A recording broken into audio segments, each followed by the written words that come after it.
They framed me for embezzlement, so I took down their entire corporate empire. For 6 years, I was the rising star at Veltran Solutions, a mid-sized tech firm based in Atlanta.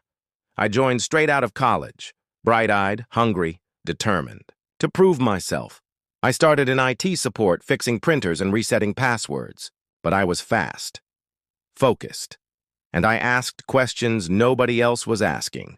Within 2 years, I was promoted to the cybersecurity team. A year later, I was leading it. By 29, I was the youngest department head in the company. They called me a whiz kid. Grant Delaney, the CEO, once said I had a sixth sense for threats. He even joked that I had saved the company from digital ruin, and I had. In 2020, we were hit by a major ransomware attack. Everyone panicked, but I isolated the breach, traced it to a compromised vendor server, and neutralized it before any damage was done.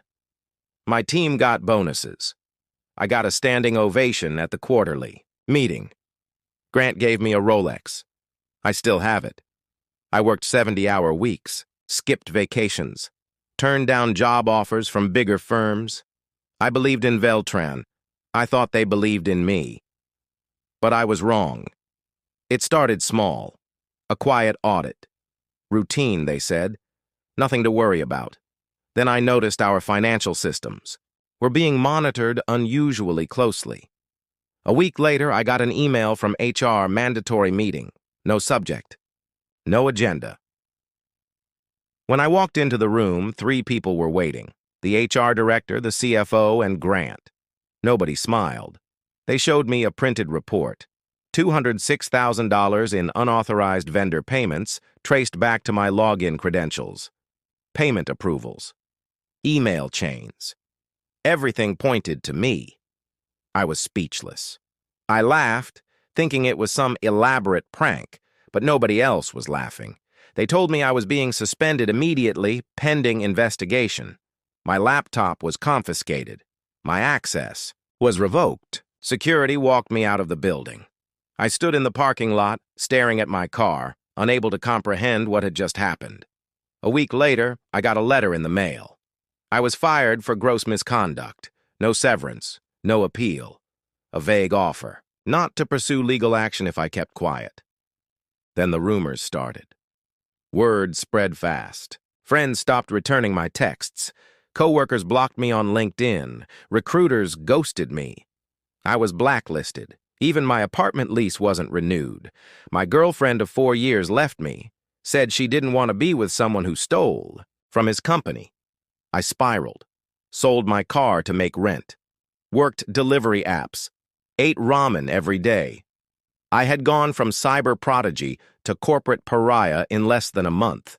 But I couldn't let it go. I couldn't accept it. I knew I was innocent, and if someone went that far to set me up, there had to be a reason. So I started digging.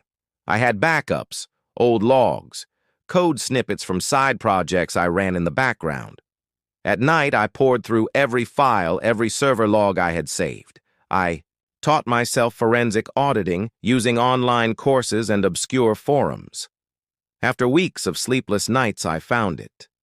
Buried in a string of batch payment scripts was a hidden function. It rerouted microtransactions, fractions of pennies, from vendor overpayments to a private account. It had been running for months. The script used my login details, but the timestamps didn't align. They happened while I was logged out, or in meetings.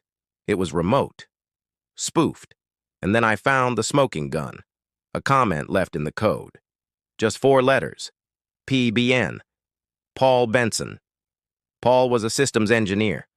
I trained him when he joined. He was smart, but ambitious, and always bitter. That I got promoted over him, I kept digging, traced the destination account. It belonged to a shell corporation registered in Nevada. I paid for a corporate record search. Owner? Grant Delaney. The CEO himself, the man who once called me the company's savior, had used me as a scapegoat to cover his own embezzlement. I didn't go to the police right away. I built a case, Hired a freelance digital forensics expert to authenticate my evidence. He verified everything. I had proof of the spoofing, the fake vendor invoices, the financial trail, even the buried metadata tying it all back to Paul and Grant. But I knew just having the truth wasn't enough. I needed strategy. I needed leverage. I got a job at a local electronics store to pay the bills. While working there, I met a disgruntled former IRS agent named Dale. Over drinks, I told him my story. Dale became my ally. He connected me with a contact at the SEC. I shared a heavily redacted version of my findings, just enough to spark their interest. Meanwhile, I created a detailed timeline. Every interaction, every financial transaction. I mapped it all out with red strings like some TV detective. It wasn't obsession, it was survival. Then I began recording phone calls. Posing as a tech recruiter, I tricked Paul into a phone interview. I lured him into talking about his time at Veltran. He slipped, bragged, mentioned creative accounting. I had it recorded. That audio clip became a keystone in my arsenal. Then I sent an anonymous dossier to the board of directors. The IRS, the FBI Cybercrime Unit, a reporter at Forbes, the Securities and Exchange Commission. 3 whistleblower watchdog organizations. 2. Weeks later, Veltran was national news. The FBI raided the corporate office. Grant and Paul were arrested. Their homes were searched. Assets frozen. The board issued a public apology. Stockholders filed a class action lawsuit. I watched the chaos unfold from my basement apartment. Then I sued them. Wrongful termination, defamation, emotional distress, blacklisting. They offered me $75,000 to settle. I declined. I wanted every detail to come out in court. My lawyer, a bulldog of a litigator named Karen Cho, presented a brutal narrative. She recreated the script execution in front of the jury, demonstrated the spoofing, played the Paul interview. It was devastating. After 3 days, I was awarded $1.8 million in damages. Veltran filed for bankruptcy. Their remaining assets were sold off. The company no longer exists. Paul got 7 years, Grant got 8. As for me, I started my own cybersecurity consultancy, just me and a laptop. But word got around. Former clients called, then former Veltran employees, then big firms. Today, my firm has 40 employees across 3 countries. I speak at tech conferences. I mentor young engineers. I rebuilt everything they tried to destroy. Just last month, I was invited to consult for a federal cybersecurity task force. The irony wasn't lost on me. A few weeks ago, I walked past Veltran's old building. It's now a co-working space. I stood there for a long time, just staring, remembering. They thought I would disappear. Instead, I became their reckoning. Because when you frame an innocent person, you don't create a victim.